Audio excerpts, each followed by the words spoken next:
Muito bem, vamos continuar aqui com o Fala Miolos, este ciclo de palestras rápidas da Feira Miolos 2018. E agora temos uma conversa com Gustavo Piqueira, que vai falar sobre o trabalho de Sebastião Nunes, com a participação especial do próprio Sebastião Nunes. Então, com vocês, Gustavo Piqueira e Sebastião Nunes. Na verdade, eu vou passar os slides e ele vai falar.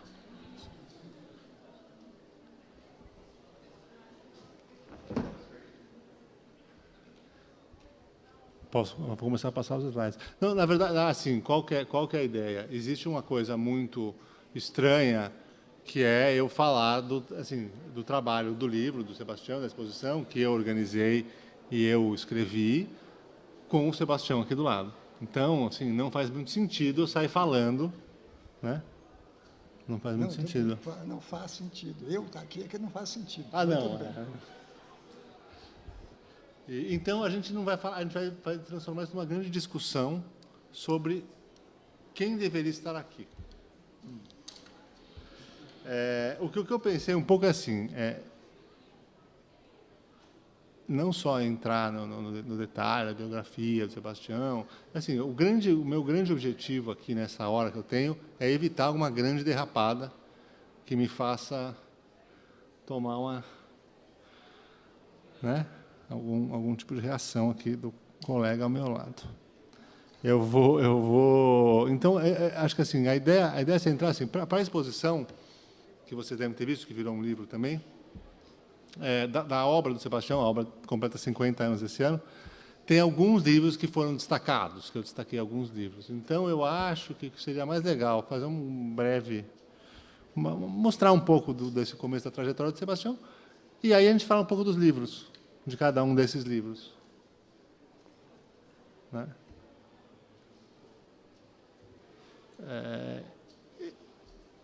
Você começou em 68, o primeiro livro. É muito sem graça isso. É muito difícil. Rapaz, é muito difícil isso, eu ficar falando da pessoa com o pessoal meu. Eu também te falei que eu devia ficar sentado. Não, mas ia dar na mesma. E, assim, o Sebastião começou... ele é mineiro, ele foi para Belo Horizonte na adolescência, né? Isso. Na adolescência. E aí estudou... Aquele vestibular de medicina, aquele troço todo, que as profissões que existiam na época eram poucas, que davam dinheiro, né? E davam prestígio. Então, eu fiz vestibular de medicina, levei pau em todos, evidentemente, que não tinha nota em física, química, as coisas. E fui fazer publicidade. Virei publicitário.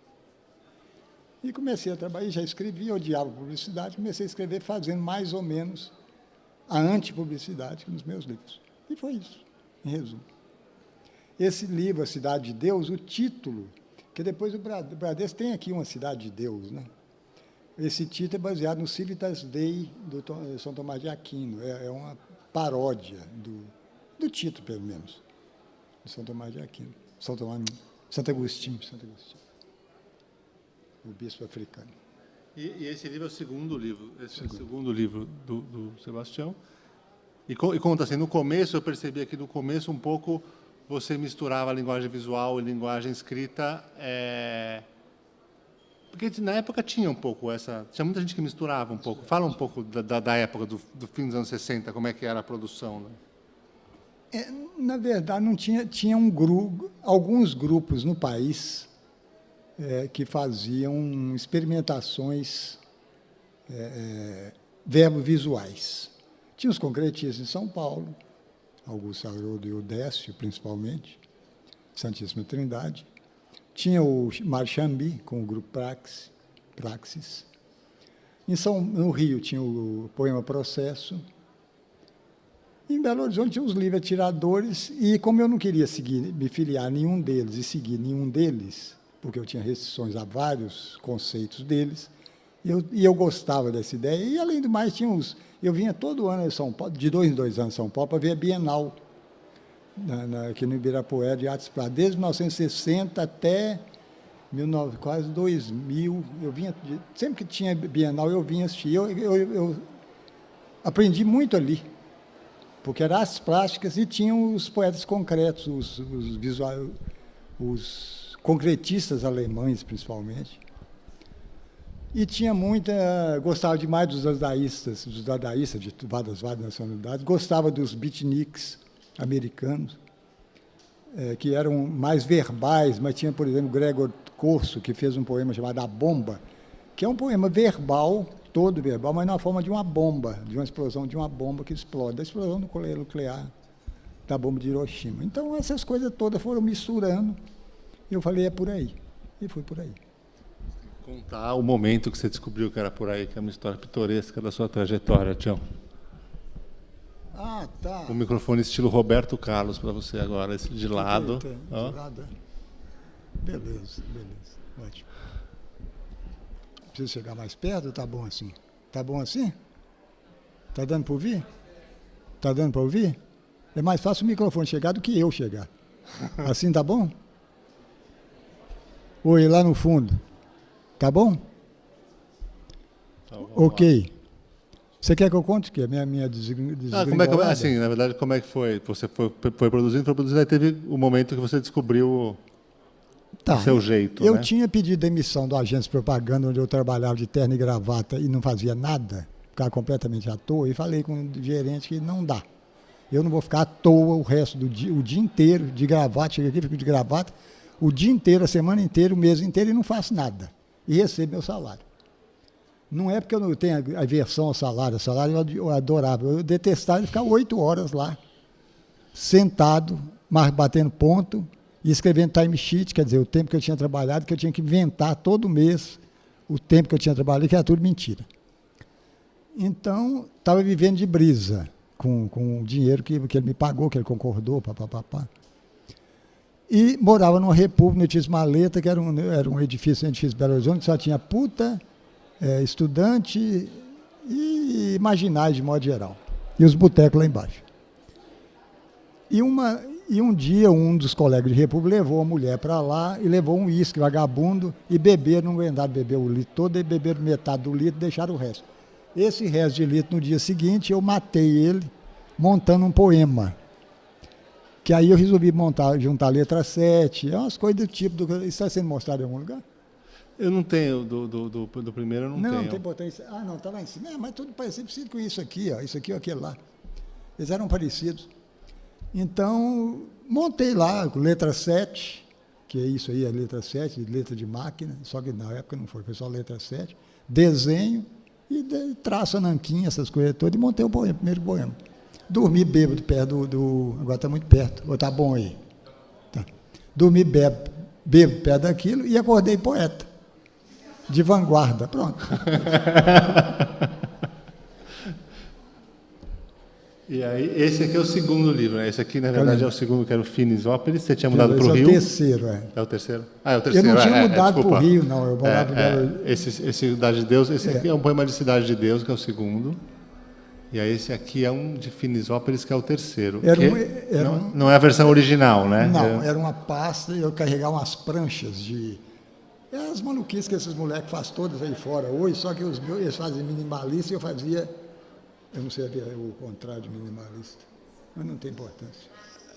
Maximalista, isso? Tá bom. Eu fazia as pranchas enormes e ficava montando aquilo nas pranchas, e depois cortava e fazia os vários formatos. E botei tudo dentro de um envelope de papel pardo, muito vagabundo. Você quer que eu conte a história da impressão disso? Acho que estamos aqui para isso, Tião. Oi? Estamos aqui para isso. Eu estou passando os slides como prometido. Eu estava trabalhando no Rio, num cursinho de propaganda. Era o redator lá, criador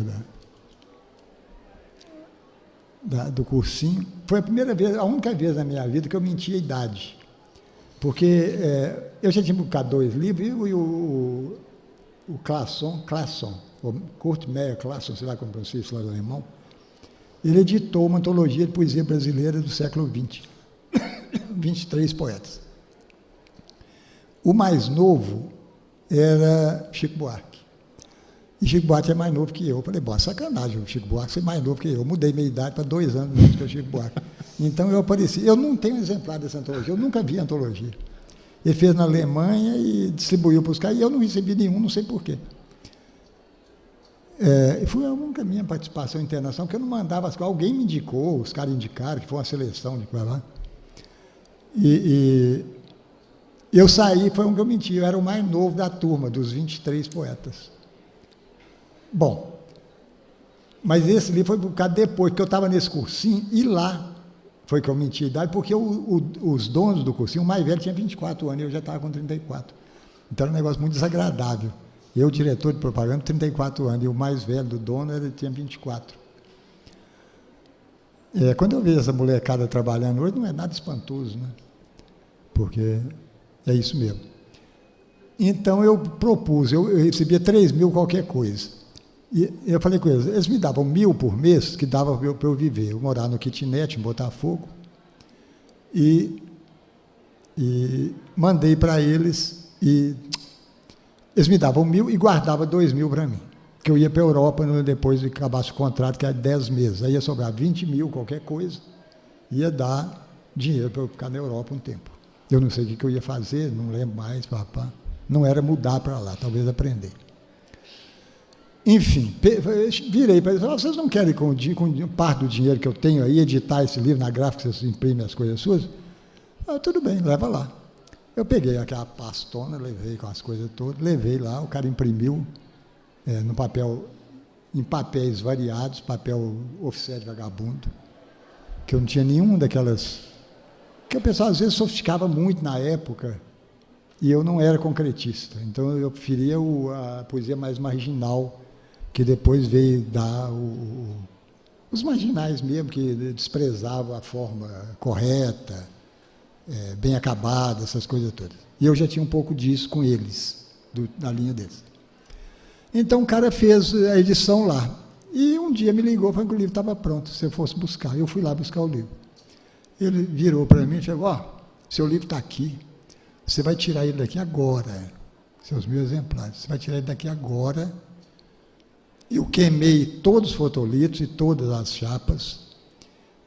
Eu liguei para um cunhado, isso foi em 73, no auge da repressão. Eu liguei para um cunhado meu, que trabalha no SNI, ele falou, não tem nada para você fazer, você já imprimiu o livro. Então você faz o seguinte, você queima tudo, some com tudo, entrega o trabalho para o cara e fala com ele para sumir daqui, com esse troço. Eu falei, tudo bem. Ele falou, olha, porque você não tem amor à sua vida, eu tenho. Era um cara bem de vida, ganhando dinheiro com a gráfica dele, papá, pobre coitado, não tinha nada. O cara trabalhando para marginal, correndo risco de ser preso. Eu levei e distribuí, peguei 5 ou 10, a essa altura, eu falei ontem, não sei quantos, e distribuí entre as pessoas que eu conhecia mais respeitáveis, falar, bom, se o SNI me pegar, ou a polícia me pegar, e eu for preso, o livro está salvo. Pelo menos as pessoas, eu dei o recado e 10 ou 5 pessoas receberam os livros. E não aconteceu nada.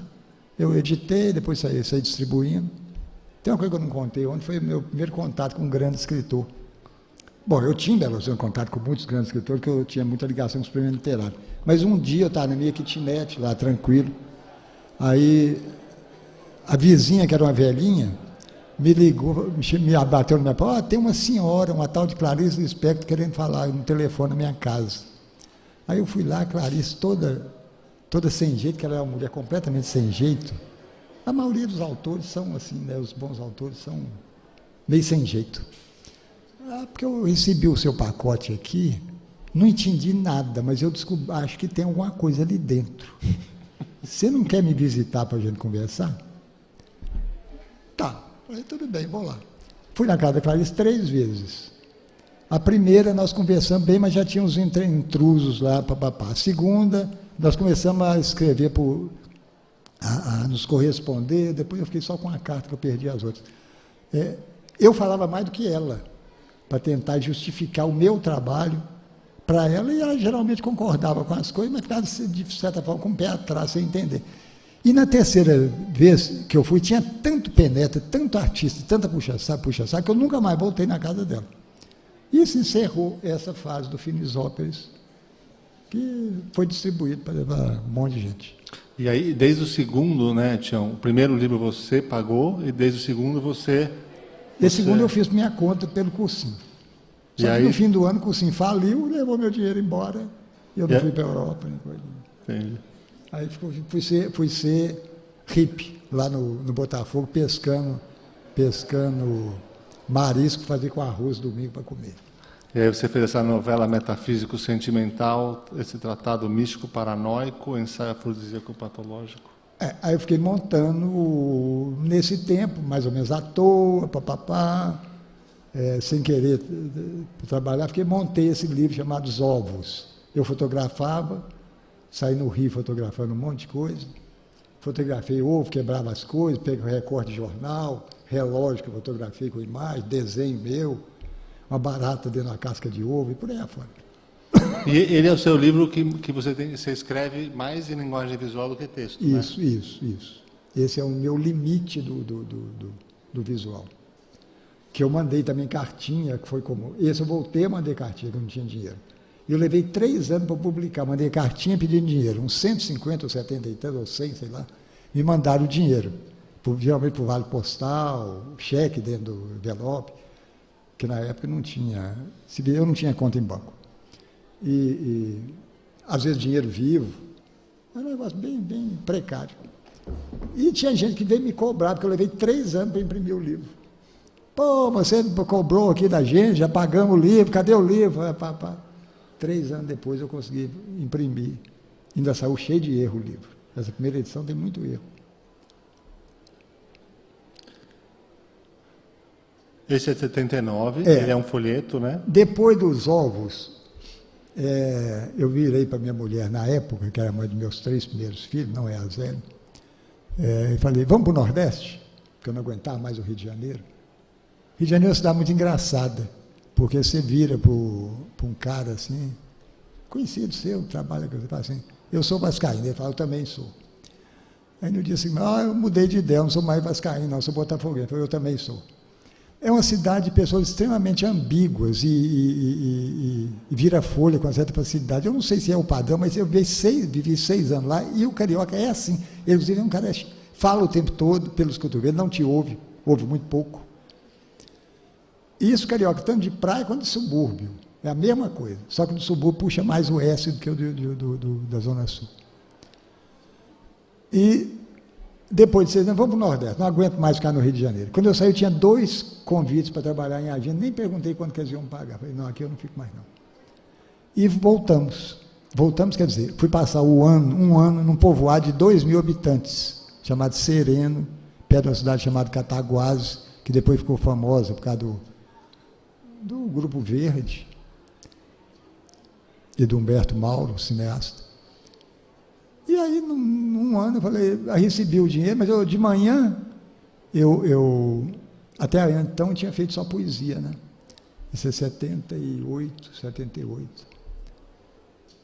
E eu até escrevi no final, só enquanto eu recupero o fôlego, porque eu estava com uma aerofagia, eu engolia muito ar e tinha dificuldade respiratória, não porque eu tivesse problema respiratório, mas porque o diafragma, por causa de tensão, essa coisa toda, o diafragma comprimia o ar do estômago, comprimia o diafragma e a respiração ficava muito curta, e eu sou muito magro, né? Então eu botei só enquanto eu recupero o fôlego por causa disso. Ficamos lá. De manhã eu trabalhava. Foi quando eu montei o Somos Todos Assassinos, que é minha vingança, primeira vingança contra a publicidade sobre essa agência que eu trabalhava, que era uma grande agência nacional, que tinha matriz no Rio e sede em São Paulo. Matriz no Rio e filial em São Paulo. E botei os personagens, eram basicamente personagens da própria agência. De manhã eu escrevia o texto na maquininha de escrever, fazia os rafes com título, então ele é todo no anúncio.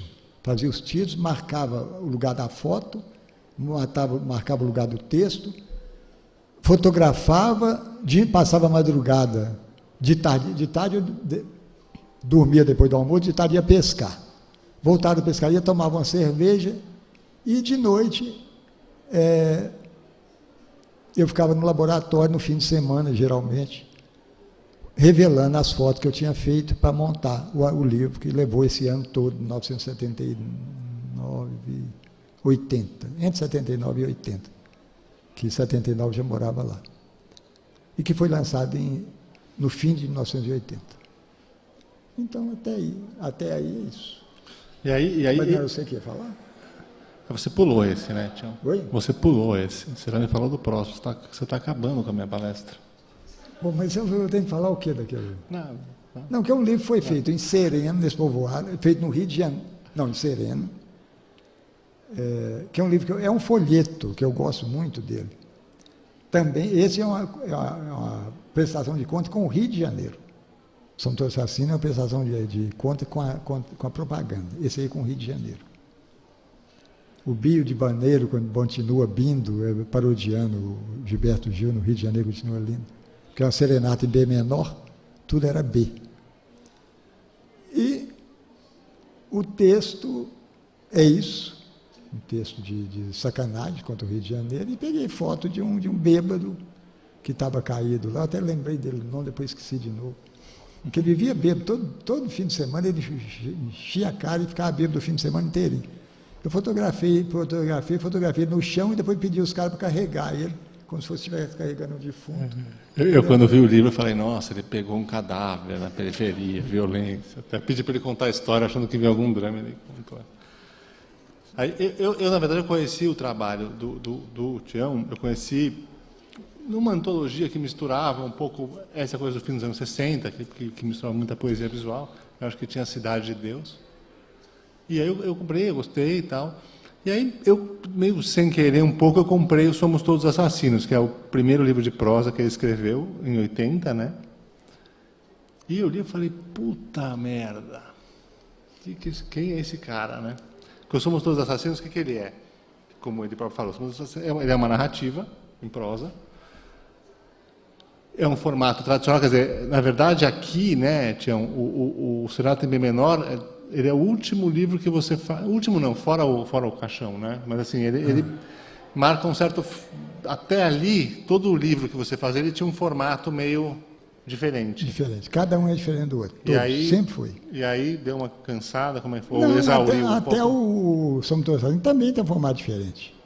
Mas ele é um livro... Mais padrão, mais, é 21 né? por 26, 21 por 26, uma coisa assim, maior, né? Um formato maior. E o que o Somos Todos Assassinos é? Ele é um livro, uma narrativa em prosa, só que ele é construído como se fossem exclusivamente anúncios publicitários. Isso. Então, o texto do anúncio, de cada anúncio, eles estão construindo uma narrativa. Eu peguei muitos amigos e conhecidos. Ex-amigos, né? Oi? Alguns ex-amigos, né? Alguns ex-amigos. Esse aí é o Sérgio Santana, que era muito amigo meu, e posou com a flor na labela, imitando o Leopoldo Bloom, que tinha sido contratado como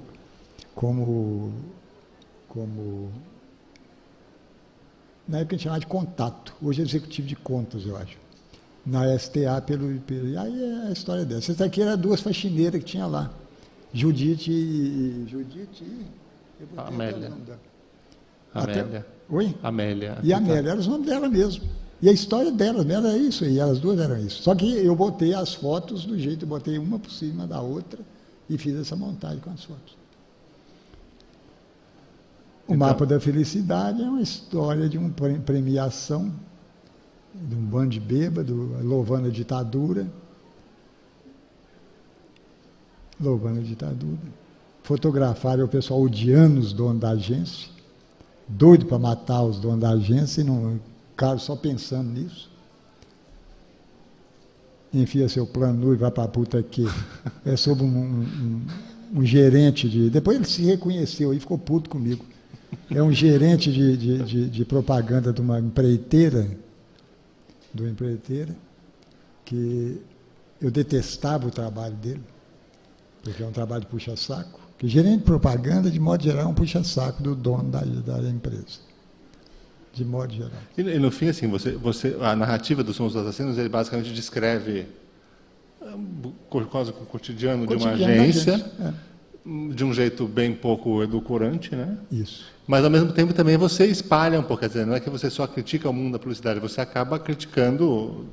Tem uma crítica social muito forte, em geral, né? Tem, de modo geral. Seu trabalho, em geral, tem essa crítica social muito Tem.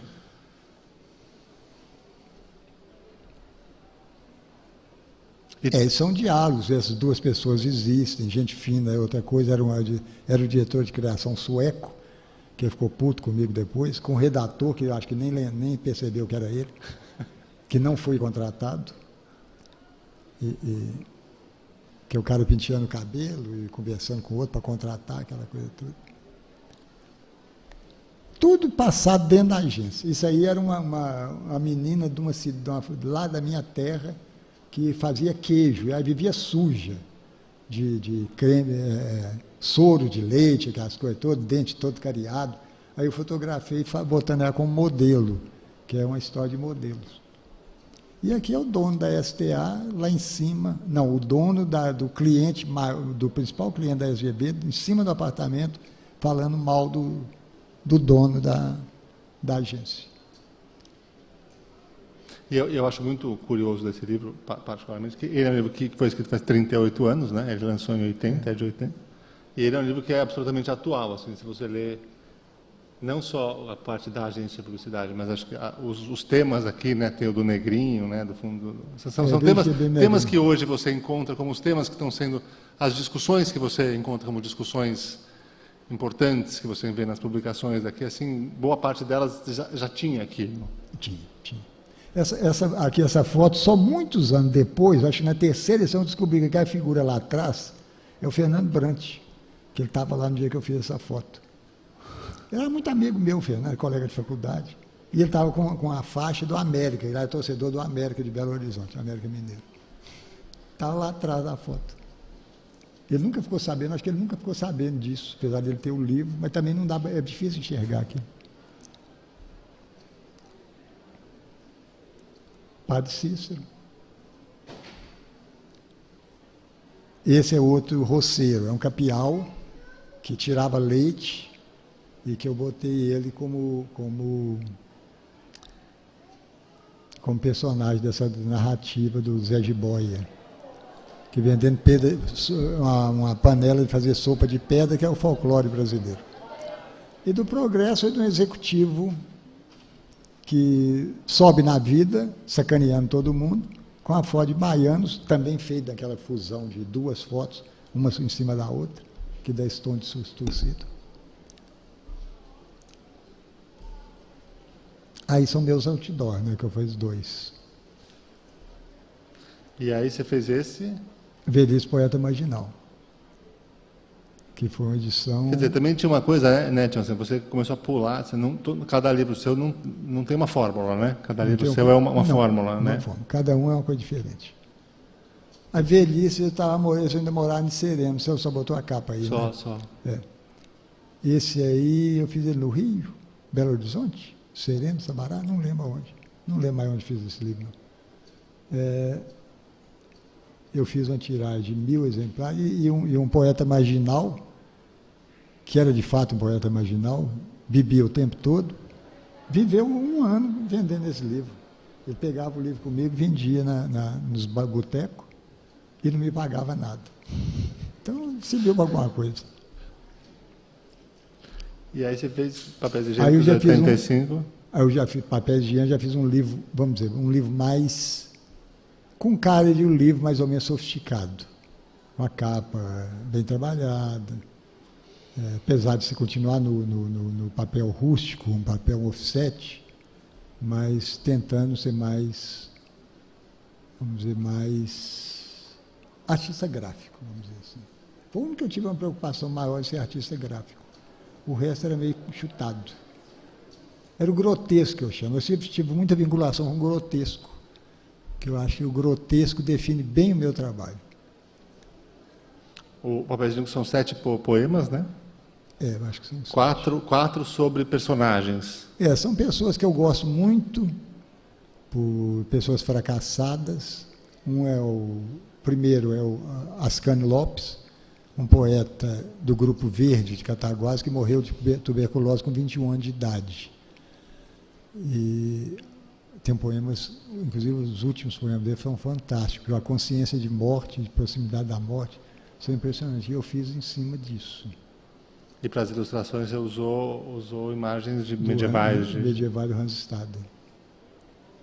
Ó rio Pombas que passaram. Olha lá, pode ser.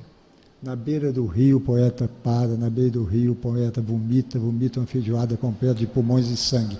Bem grotesco mesmo, o texto, bem agressivo. Mas ele é um agressivo lírico, esse livro, né? Tem uma coisa... Tem a parte bem lírica dele. Eu estou passando devagar para vocês lerem.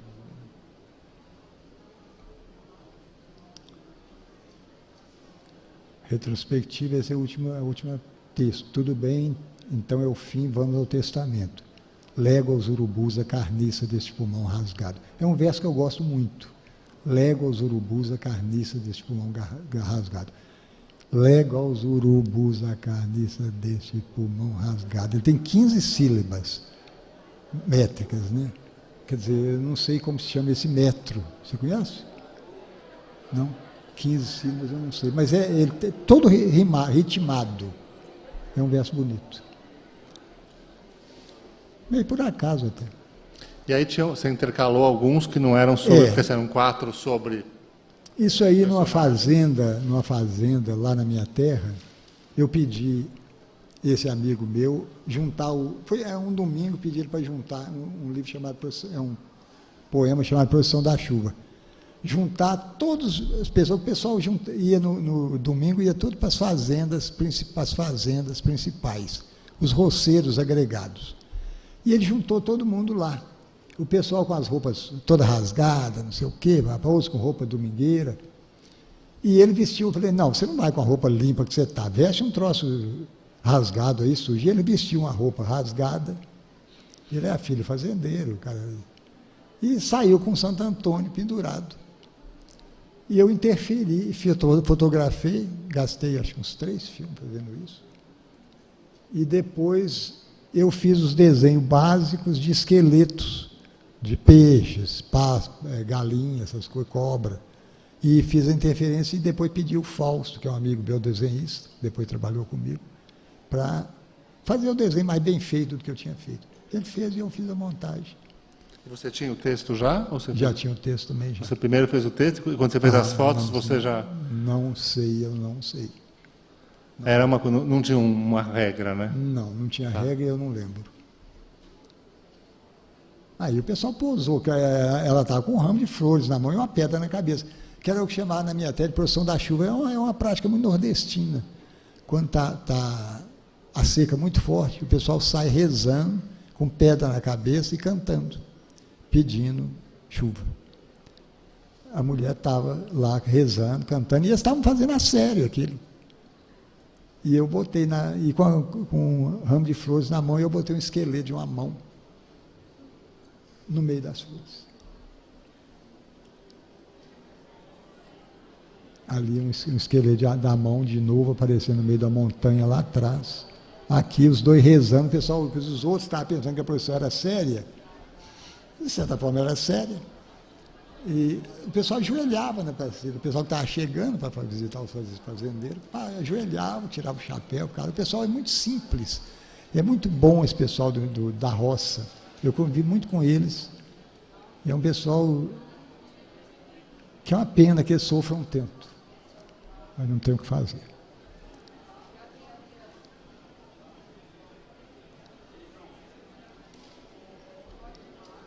Aí a mulher com o filho dormindo, é uma foto que eu gosto demais dessa foto.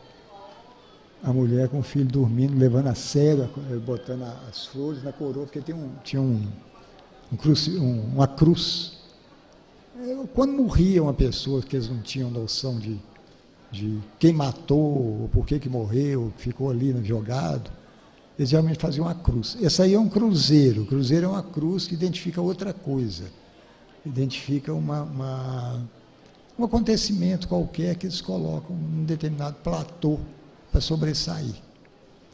E o pessoal fechou a procissão colocando as flores que tinham levado no cruzeiro. E essa mulher estava lá, com o filho dormindo, com a cara de... Não sei que cara é essa, mas com a cara de...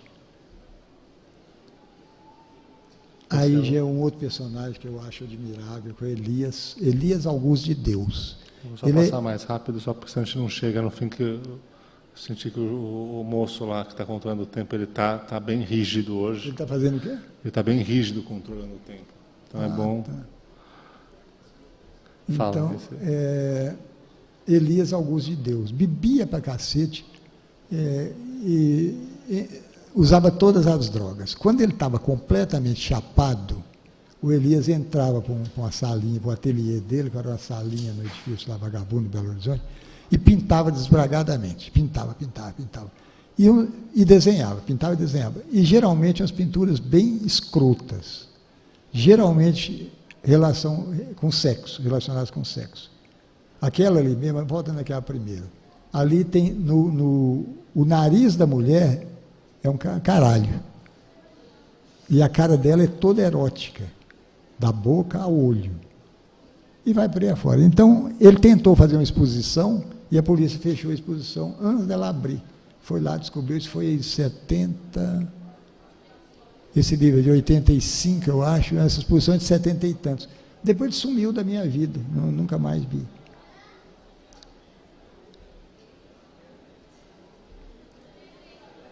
Isso é um caneirão, que é uma brincadeira sobre as ovelhas. Esse é Augusto dos Anjos.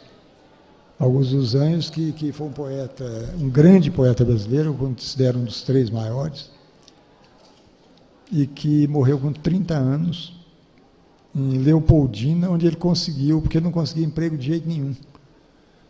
E tinha casado, morava no Rio de Janeiro, era professor do colégio, de vários colégios, e professor particular, e ele tentava sobreviver desesperadamente, mas ele tinha muita dificuldade de dar aula, porque ele não era um cara simpático.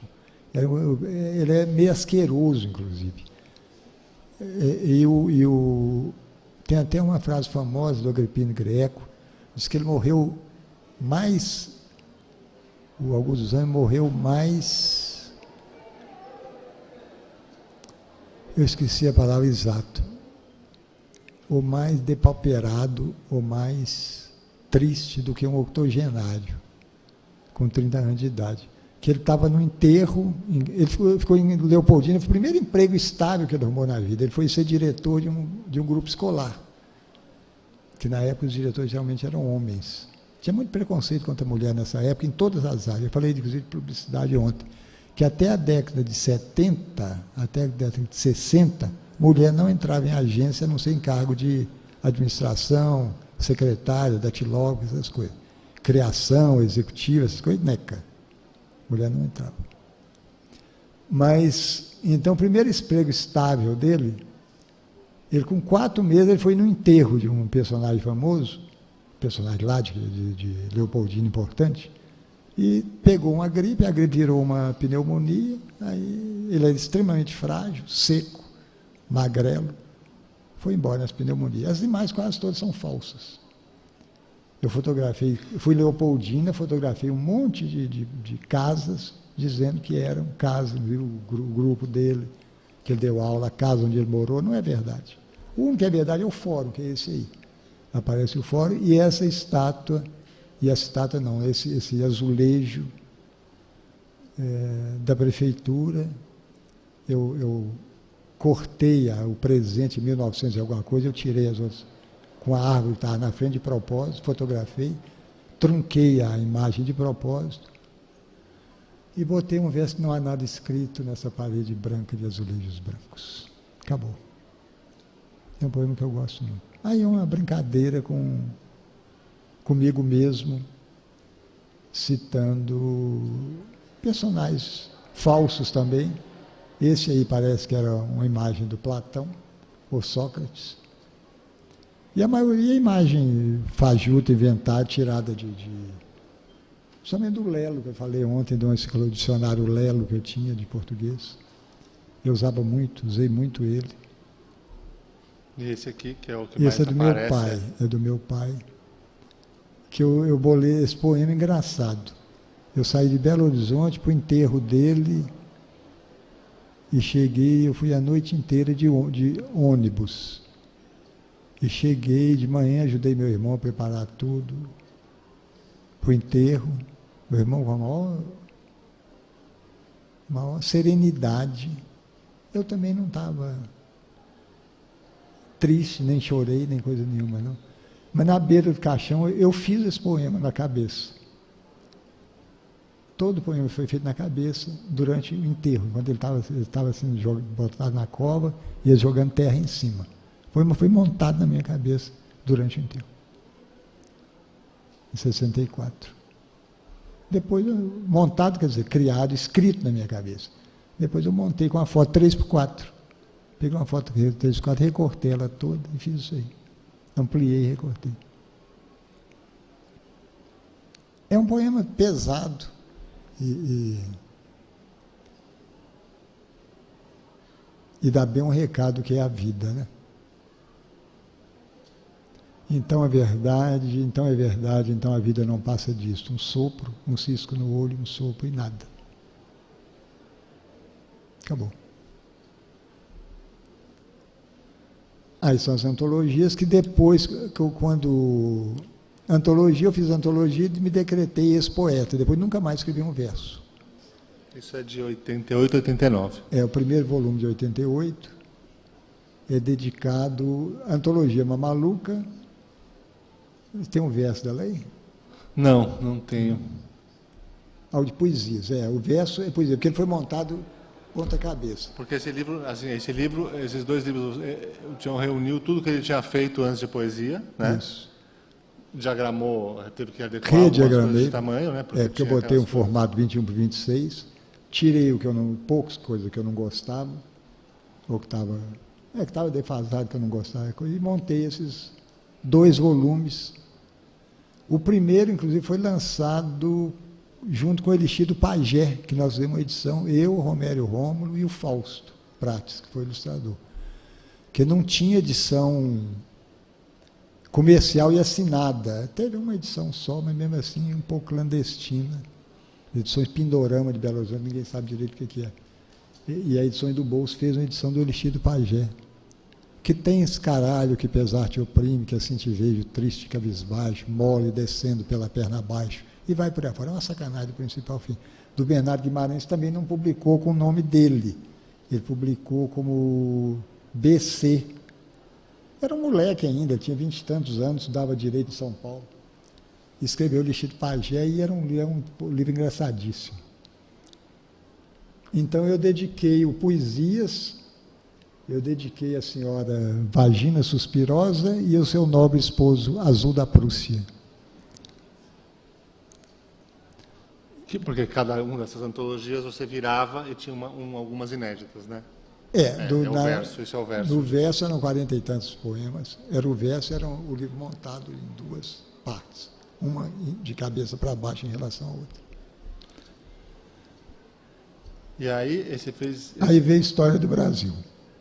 História do Brasil. É uma loucura o livro, né? História do Brasil é uma loucura. Eu escrevi a História do Brasil, eu digo que eu levei 10 anos para escrever ele, provavelmente levei mesmo. Escrevi, e quando ele estava pronto, diagramado, ele estava pronto, ele estava diagramado, não, só estava pronto o texto. Eu pedi para você, eu achava um texto bastante bom, que é um texto muito... É uma sacanagem com a história do Brasil, que eu pego os personagens e desacralizo todo mundo, e sacaneio todo mundo. Os personagens famosos da história do Brasil. Que tudo é um bando de pilantra mesmo, na maioria dos casos. Então, eu pedi para o Sérgio, que foi o segundo caso que eu pedi para o Sérgio, ver se ele arrumava um editor para mim, que eu gostava do livro. O Sérgio mandou para o Luiz Schwartz. Quando ele mandou para o Luiz Schwartz, e o Schwartz estava lendo, aqui na Companhia das Letras, eu achei que o livro não estava bom, que faltava alguma coisa nele. Então, eu falei, o que falta nele? Porque os textos tinham todos sido tirados de enciclopédia, texto de enciclopédia mesmo. Geralmente da enciclopédia Barça. Só que eu trunquei os textos, porque eu mudava tudo. Quando ele fala textos de enciclopédia, eu vou ler o começo desse Jovem Imperador e Flor, que acho que vocês vão entender, que é Dom Pedro II. Dom Pedro II. Aos 15 anos, bonito e juvenil imperador, era Dom Pedro II, frenético punheteiro. Indiferente às arengas do velho, o padre confessor, que destinava adúlteros, sodomitas, assassinos e masturbadores à eternidade dos tormentos infernais. Então, assim, só para contextualizar, as pessoas vão achar que era uma coisa de enciclopédia mesmo. Não, não era, era bem variado. Mas eu achei que faltava alguma coisa, que o livro estava pobre. Porque eu pedi quase uma enciclopédia do Brasil, uma história do Brasil de forma enciclopédia. Então eu falei, eu vou botar notas. E durante, acho que 1 ano, eu li freneticamente tudo que eu pude de história do Brasil. Tudo. Tudo que eu achei, eu li. Em português, e às vezes nem de história do Brasil, de outras coisas, mas que tivesse referência a história, essas coisas, em português, inglês, francês, espanhol. E fui, inclusive o Suter eu li numa tradução portuguesa brasileira muito ruim, feita na Bahia. Mas eu fui jogando textos que às vezes não tinha nada com verbete, como notas. Tem uma aí muito interessante da abertura dos postos, ele está aí? Tem só a imagem.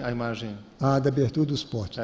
Que é um texto todo erótico, mas que aparece como se fosse exatamente a abertura dos portos mesmo. Mas quem lê percebe que tem um erotismo muito forte naquilo. E as notas eu esclareço, deixo bem claro aquilo. Eu começo com a nota de Machado de Assis, ele apaixonado, depois passo para uma nota do Léry sobre o descobrimento do Brasil e termino com um texto escrotíssimo do Jorge Bataille, de uma transerótica pornografíssima. Tempos de Paz é grossíssimo, né? Olha o Tempos de Paz. Eu peguei o Tempos de Paz, uma fotógrafa que eu sempre adorei, a Diana Arbus, uma americana que suicidou com 30 e poucos anos, que era uma fotógrafa, e não botei foto dela. Essa aqui é da Diana Arbus? Não, é depois. O livro, assim, ele tem um texto, um verbete, né? São verbetes, que em tese, se você ler, são verbetes, assim, Aleijadinho, Dom Pedro Castro Alves. E notas. Bortugaba. Só que ele tem normalmente as notas são maiores que o texto. Às vezes são maiores. E as notas, elas são totalmente soltas, né? Assim, soltas. Sem contextualização, mas se refere ao verbete. Está lá, número 1, 2, 3. E nem sempre são verdadeiras, né? Nem sempre são verdadeiras. Ou seja, a lei História do Brasil é uma experiência intensa, porque, na verdade, você efetivamente sabe que nem tudo lá é verdade, mas sabe que nem tudo é mentira também. Nem tudo é mentira. Só que você não sabe quem é quem. Então, assim, você não há como você se jogar no exercício de tentar... De certa forma, eu quis dizer mostrar o que o país era. E cada dia o país demonstra ser exatamente o que eu tinha imaginado. Só que, perto da realidade, a História do Brasil é um livro até leve. Leve, né? Isso aqui é brincado. E tem uma outra coisa que acho que a gente não acessou, assim... o seu trabalho, em geral, tem muito palavrão, tem muito... Tem muito palavrão. Isso foi uma coisa que atrapalhava um pouco? Atrapalha, porque palavrão até hoje é meio amaldiçoado Como baixa erudição, assim, você acha? Como baixa erudição, assim, é visto como... o pessoal não gosta. O Drummond escreveu poemas pornográficos. Tem um tio-avô da Maria Zélia Versiani, como que ele chama? Oi? Como?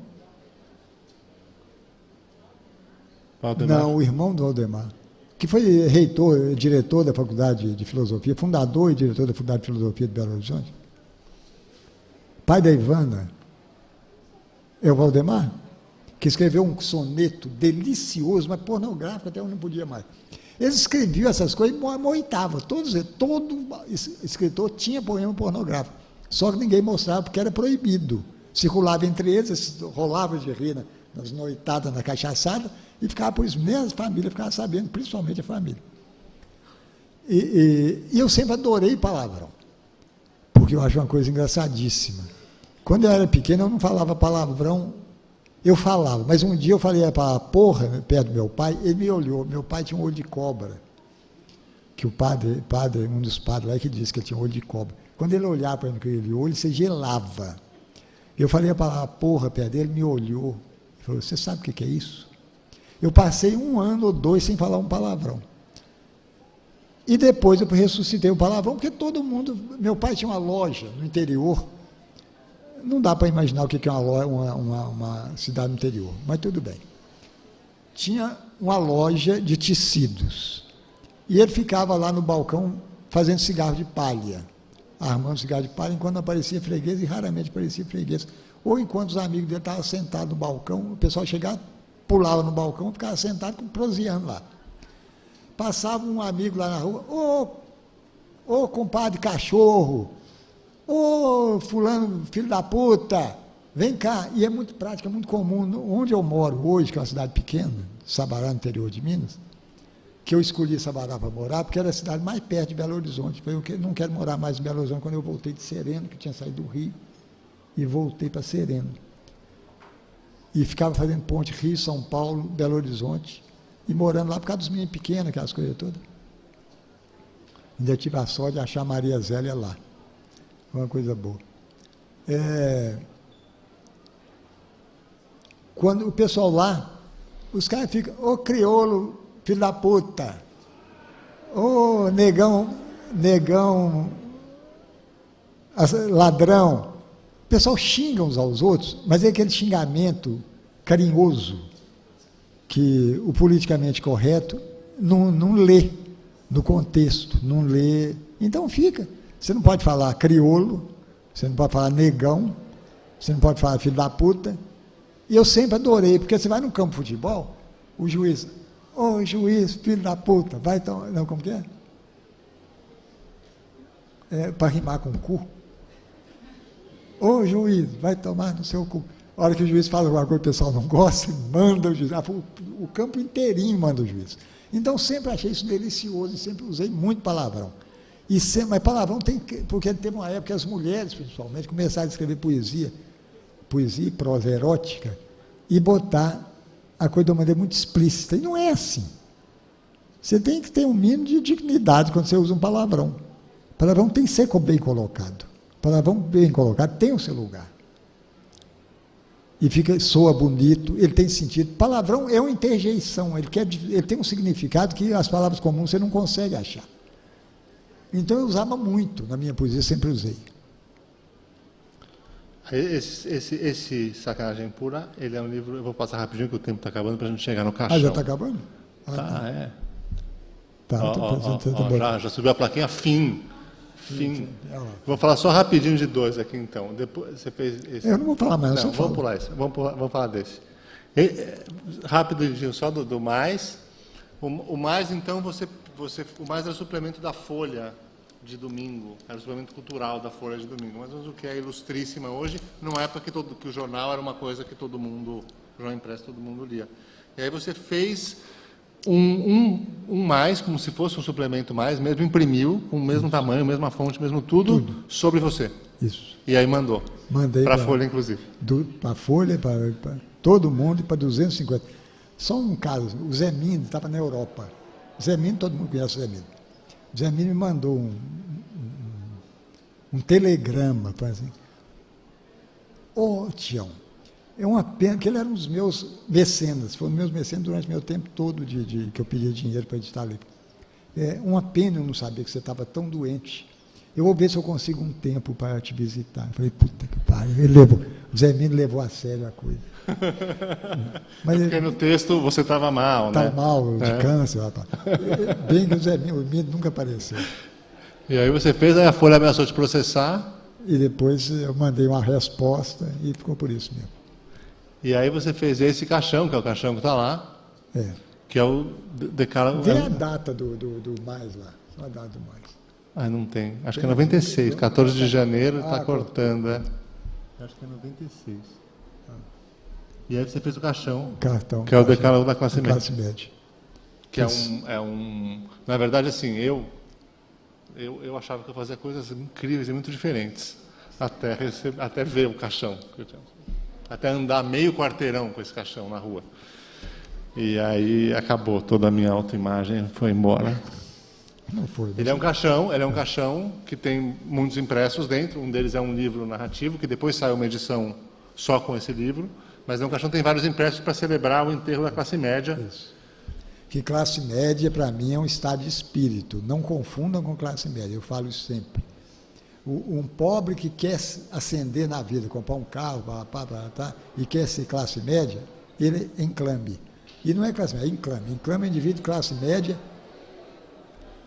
que é um estado de espírito consumista, egoísta, que não só pensa nele, essa coisa toda. Esse é o enclame. Não é a classe média socialmente estratificada e usada nesse contexto. E aí o livro... Porque nesse fundo nós todos somos classe média, no contexto no sociologuês, vamos dizer assim. E aí você fez 180 caixões? 180, 120 eu mandei pelo correio, e 130 eu fiz exposição, e com mais alguns, inclusive, arrebentados. E guardei alguns. E assim, não vai dar tempo da gente contar as histórias das pessoas que recebiam os caixões, mas... Beleza. Mas acho que é isso, né? Encerramos, assim... O ditador vai... O ditadura, né? Ditador Tá sintonizado com os novos tempos, esse moço aí à mesa, viu?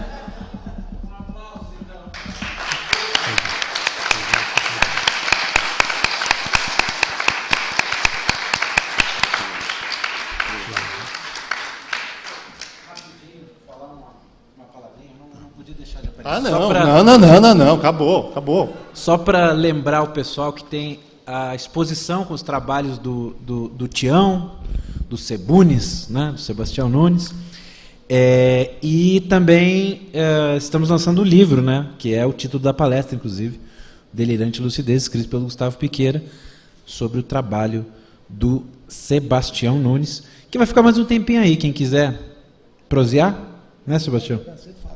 Já cansei de falar. Cansou de falar? Então, como eu estava falando, não vai ter... Eu tinha que falar, era o Gustavo, ele me bota para falar. Pois é, né? Se eu fosse um palestrante, eu ia ser ator ou cantor, se eu gostasse de falar. Você gosta de escrever, né? Tá bom. Então, mais uma vez, muito obrigado, Gustavo Piqueira, Sebastião Nunes. E agora aqui no Fala Miolos, Love Six vai falar sobre autoformação e zines como ato de resistência. Ela assume o palco na sequência. Até daqui a pouquinho, gente.